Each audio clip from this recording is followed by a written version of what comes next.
folks. If you are listening to the sound of my voice, you are listening to a brand new segment here at the Buffalo Brews Podcast, where we talk beer history and teach you about the paths to great drinking.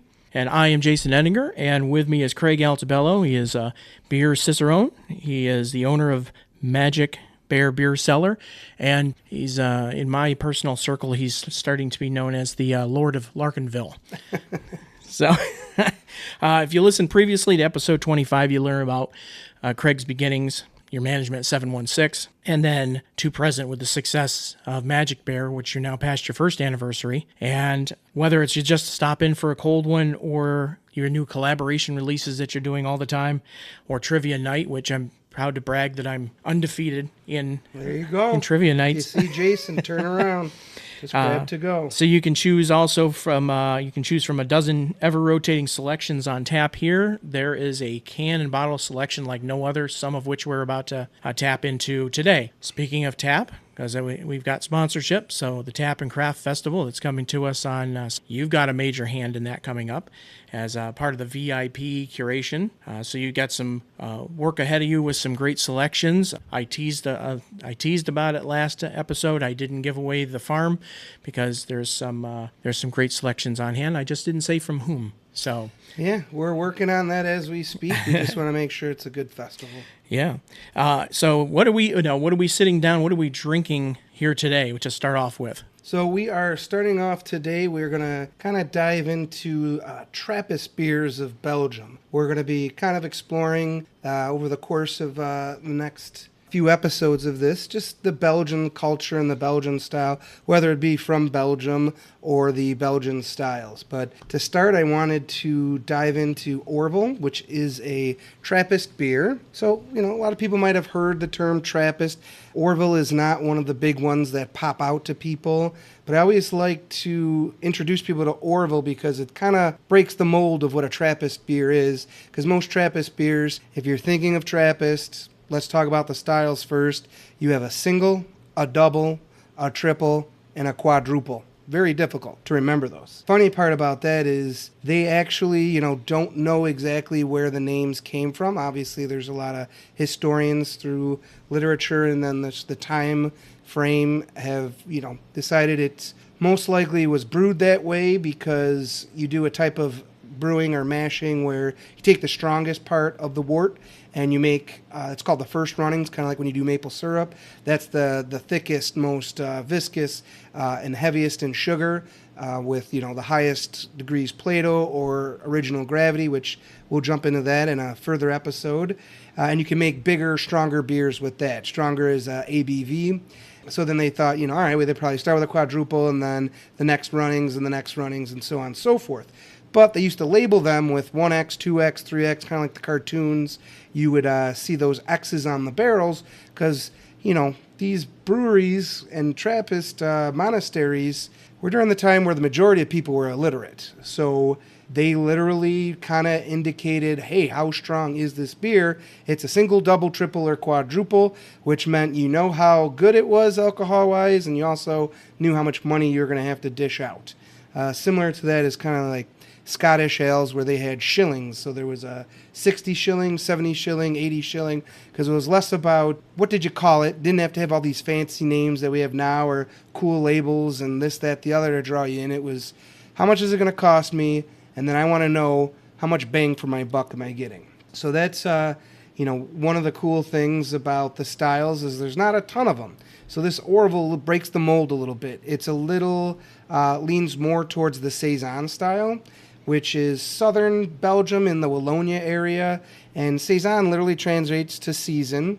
So this beer is more to be consumed kind of as a refreshing beer, as opposed to some of the other Trappist beers we'll try, which are a little bit more slower sippers and, bigger and bolder in flavor, kind of more your dinner or late night enjoyable beers. This guy, Orval, only brews 2 beers. They brew Orval and Petit Orval.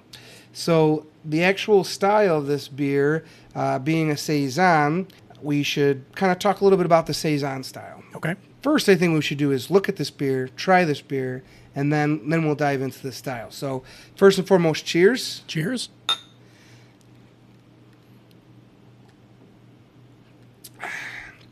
So with every good Belgian beer, especially the Trappist, very high carbonation. And when you talk about Saisons, they're all over the board. Because there's actually lighter Saisons and then more amber Saisons. But the main characteristics of what a Saison should be is it should be highly carbonated, very dry, and well attenuated. And that basically just means you've allowed the yeast to do the job well enough to eat up as much as the sugar as possible. So kind of like with wine, dry means it doesn't have a lot of residual sugar. So we want it to be refreshing because the Saison is considered a part of the farmhouse ales. And farmhouse ales are exactly that. They would be brewed on the farm by the farm hands for a multitude of reasons. The biggest one is for refreshment. It was easier to have beer than potable water because a part of brewing beer is boiling it. So we would ensure that our workers didn't get sick by providing them with their beverages, which you knew were sterilized because you boiled them. And then they would basically take ingredients they had and add spices and adjuncts that they would have nearby. And when I say adjuncts, I mean, are we adding fermentable sugars not from grain? Are we adding cherries? Were there cherries on the farm? Are we adding some apples? Is there, a ton of leftover rye that we're going to throw into the grain bills so that, it's got a little spice to it? So that was the main thing, refreshment. But also, if you had a good farmhand and they were kind of like your full-time employee and you didn't want to lose them during the winter, you would employ them to brew the beer. So they were brewing beer to be able to keep a job going even when the weather wasn't great, because Belgium is known for many things, but it's not, it's not your beach destination. And then the last thing is when you, brew beer, you have what's called spent grain at the end of it. Okay. And you got a bunch of this barley, wheat, rye, spelt, you name it, left over, and it is delicious for those farm animals. So even to this day, most breweries, I don't know of many breweries that don't team up with a farmer where they come and pick up their spent grain. So that's kind of like the reason for Saison. And if you think about them brewing in the winter time for summer refreshment or basically harvest refreshment as well, that's where the season comes from. It's brewed in one season to be enjoyed in another. And that's kind of what Orval is. Orval is just meant to be, because it's, it's the name of the monastery as well as the name of the beer.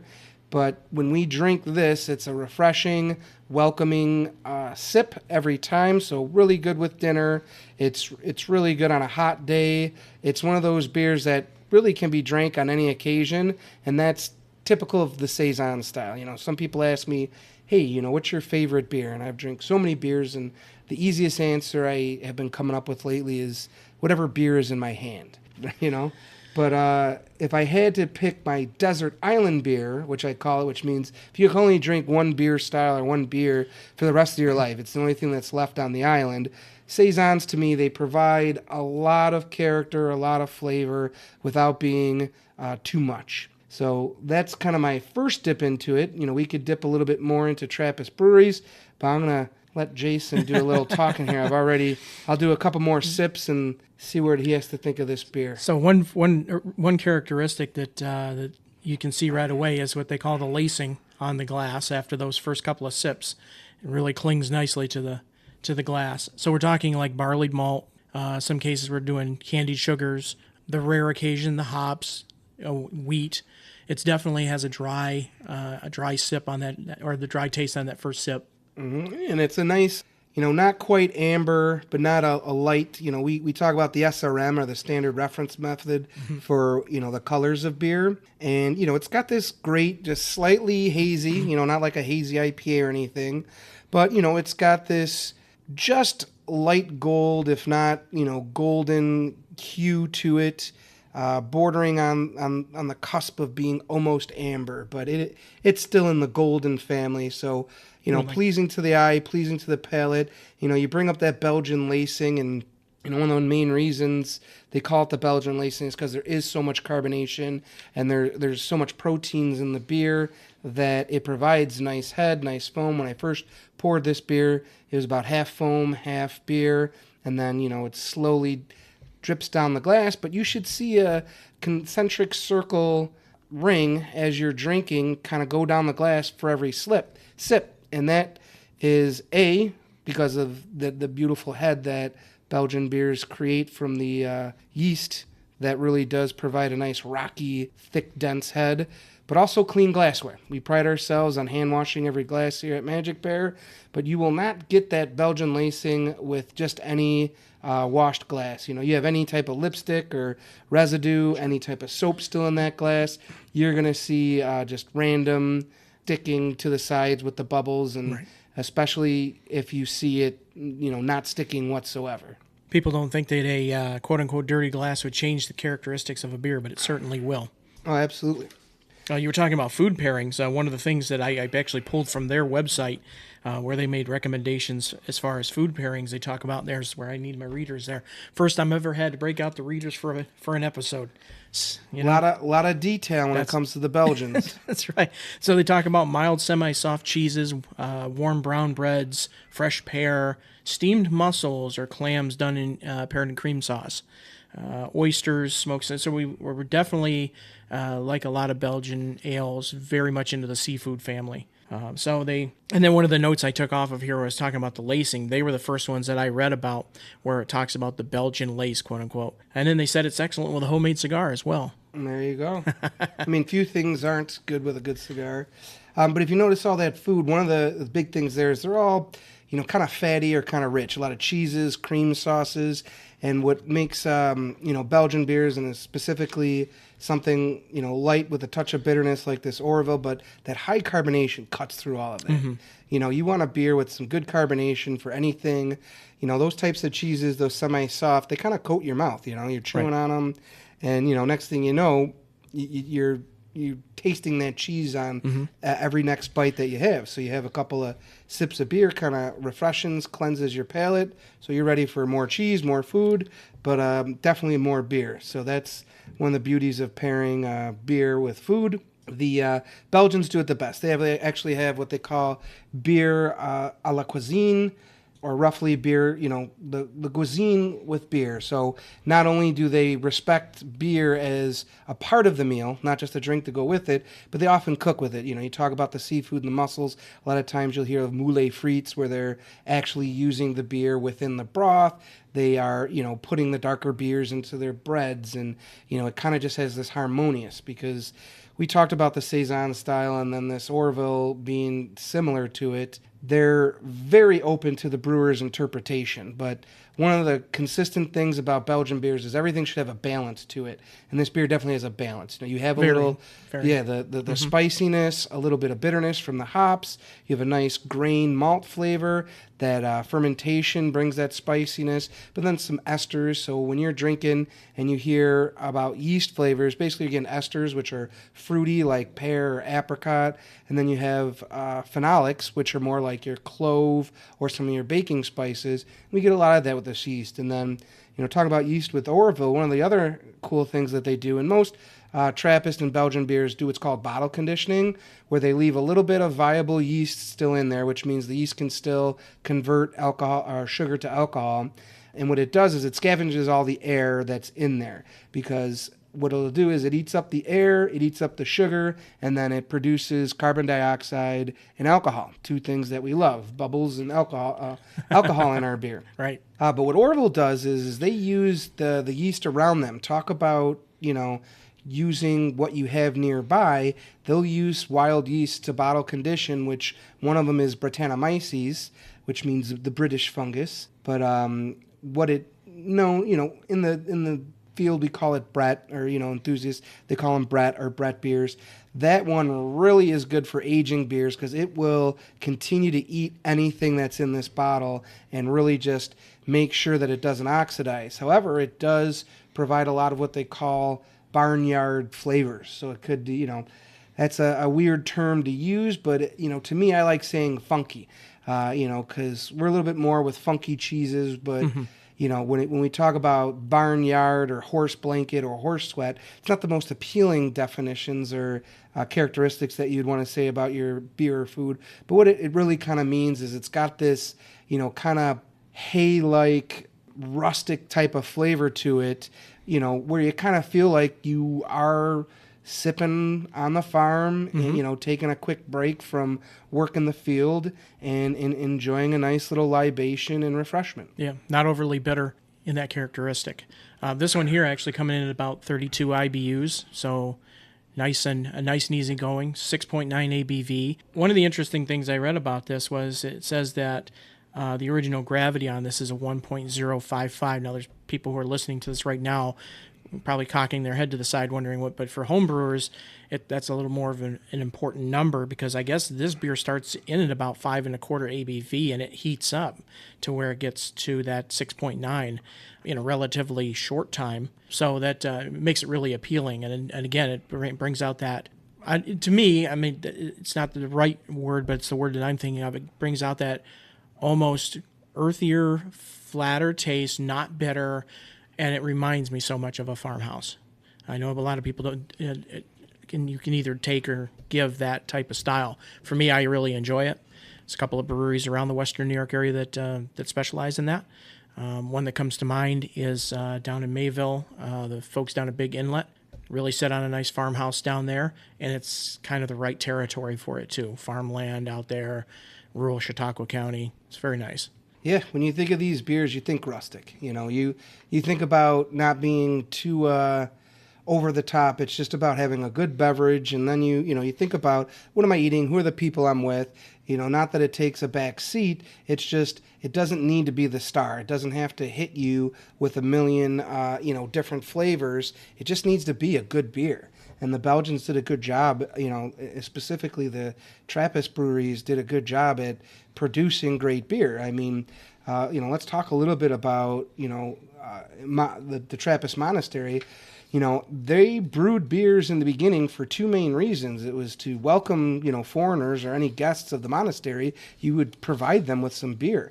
It's basically the rule of Saint Benedictine. So, I mean, you originally had the Benedictine monks, which, back in the thousands, and, the rule of Benedictine, Saint Benedict, his rule was basically, you have to be self-sufficient. You got to work hard, and your life is dedicated to God, and you would work and provide for yourself only what you needed, and you would welcome others into your home, and everything that you did was more about, your prayer. It was less about self and more about the whole. And then, down the line, things got a little bit, lackadaisical. People were giving up a little. So they actually became there was the Cicerone order of the monks, the Saint Benedict monks. So a different order of monks came out, and they said, hey, we are kind of getting away from what Saint Benedict wanted to say, so we really want to, kind of revisit this. And then those were the Cistercian monks. And then, fast forward to a little bit, after that, there became the strict order of the Cistercian monks, which were originally the Benedictine monks. So now they're saying, hey, we are going to follow the exact rules of Saint Benedict, and that became the Trappist brewery. The Trappist monastery, which had a brewery. So some rules about being a Trappist monastery and then having a brewery. To be a Trappist beer, three main things have to happen. One, you have to be brewed on and by the supervision or by monks themselves, and it has to be brewed on a Trappist monastery. So if it's not brewed on an actual Trappist monastery, it's not a Trappist beer. Then its profits are solely to be used for the upkeep of the monastery, and anything beyond that is donated to charity or to help their surroundings. And then finally, the last thing was to make sure that this beer was used to welcome people, and it was used more, it was secondary. It wasn't, hey, we brew beer, secondary to their virtues, secondary to their daily life, and to their, you didn't open up a Trappist brewery to make money. It wasn't your primary goal. It was always supposed to be secondary. This is a good means to, with the upkeep financially of the brewery, but also, the sustenance to the monks and visitors that came to the monastery. So, you had to kind of follow all three of those to the point where, people were calling themselves Trappist beers. And then, in the 90s or, 1900s, they came out, and I think it was the late 80s, they came out with an ATP, or the Authentic Trappist Products. So Authentic Trappist Product was basically the seal of approval by the International Trappist Association, the ITA, I believe. So basically, you had to follow everything, and then the ITA would deem you an ATP or an authentic Trappist product. And this goes for cheeses and other things produced by Trappist monks. But if you didn't follow the rules, you were taken off. So much so, just recently, the monastery that brewed Achel, Achel, Yep. they lost their Trappist designation because, unfortunately, the last monk moved to, I think, Westmall, and he's living in, or he moved to another brewery. He's kind of getting too old to be living on his own. So there is no more monks at Achel. So they're still brewing it. It's still a Trappist beer, but it's not an authentic Trappist beer because it's not brewed by an actual monk. Westmall actually, I believe, took over the brewing operations to try and keep it. However, I believe a private party ended up purchasing. That's what I read. Yeah. Yeah, a private party purchased the monastery. I don't know who or why, but somebody out there is running around in their own little monastery now, and they've got a, hopefully. That's a monastery. There you go. That's for sure. Yeah, they had been around since 1850. Yeah. And so as soon as that was no longer under a Trappist supervision, there was no way the ITA was going to allow this to continue to be called a Trappist beer. So, unfortunately, Achel, you can still drink it, but it's not going to be Trappist, but still delicious. So, the beers that are brewed in the same fashion or same styles, they're called Abbey ales.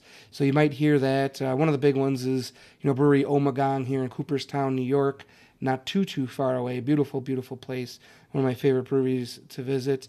They brew a lot of Abbey ales because they're not, overseen by Trappist monks or anything of the sort. It's not a monastery. They do say on their grounds you're very close to heaven. However, that's because of the libations, not necessarily the fact that it's a monastery. But those Abbey styles are basically, the secular or non-monastery versions of the traditional Trappist beer styles. Yeah, and then to see, again, so much the history that goes with what would be the Abbey of Orval. They're located near Florenville in Belgium. That's a province of Luxembourg. And then the present brewery was completed in 1929, and I believe it was officially opened in 1931 when they started producing outside of the Abbey. And then they're what they call the Kittle pin-style bottle, which we see here. The old bowling pin. The old bowling pin. And then the Orval chalice, which was also introduced at the time. So I guess over there in Belgium, it's typical that you would go and this would be served in their style of chalice, which I guess is unique to their particular taste. Yeah, that's one of the cool things about almost all Trappist and pretty much all Belgian brewed beers.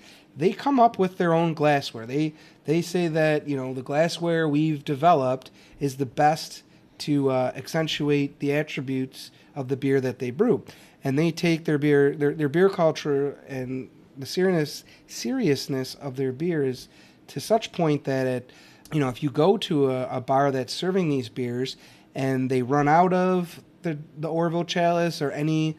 If you're drinking Chimay and they don't have the Chimay glass or they're all dirty, they'll stop serving it until they can serve it to you in its proper glassware, which is, one, a nod to the breweries that, this is an artisan product. And if it's meant to be drank out of the glass that was invented or, devised for it, then they pay respect to that. And that's just a part of, how much respect there is to the beer within the Belgian culture.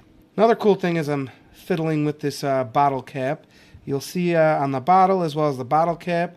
I don't know if you read about this, Jason, but it's a trout with a ring in its mouth. And there's some folklore behind where this comes from. And basically, there was a princess at one point that was hanging out by a little brook, a little, small body of water, and she lost her ring, dropped it in. She immediately started to pray to the heavens and, was just so distraught that she lost her ring. She says, if you return this ring to me, I promise I'll build a monastery. And out comes a trout with a ring in its mouth, and it delivers it to the princess, and she makes good on her claim, and that is where the Orval monastery supposedly had its inception. In 1070. There you which go. would make it 1,016 years old. My notes here have that there was a large fire back in 1252 that destroyed the monastery. They rebuilt, and then the French Revolution caused the destruction of it once again, and then they had to rebuild for yet another time, and then fast forward to 2023 where they're making great beer and something that we can enjoy here every single day. I'm glad that you had this in stock because it allowed me to really sit down and start studying Belgian culture, Abbey culture, and then, like I said, when I came in, I'm like, I've never wanted to go to Belgium more than after doing the research for this project. Yeah, it is amazing, and I highly recommend people try Belgian beers because it's going to be something that's like, we talked about Akel, but I don't see too many people that want to be monks these days. It's tough to convince somebody to live a life of solitude, silence, and nothing but hard work. And the monks, they're not even supposed to laugh. If you're sitting at dinner, it seemed an earthly pleasure to laugh too much. So there's a lot of smiling and some hemming and hawing when it comes to things, but for the most part, a very, very docile, very tempered group of individuals. So there's very few of them, and you see it in a lot of stuff. Very delicious liqueur alcohol that I like, chartreuse out of France. They're another one that they're afraid will not be here much longer because the monks who also hold the recipe, they're slowly no longer with us. And so grab a Trappist beer, grab some of these beers while you can before they're harder and harder to find, either if they're not produced or they're not being exported or we're no longer importing. But when I see them, I grab them, I enjoy them, and we always have at least a few different varieties imported here at Magic Bear, but a lot of good places around the Western New York scene where you can grab some and do your part to help out a monk and drink some Trappist beer. Help a monk, drink a Trappist. There you go.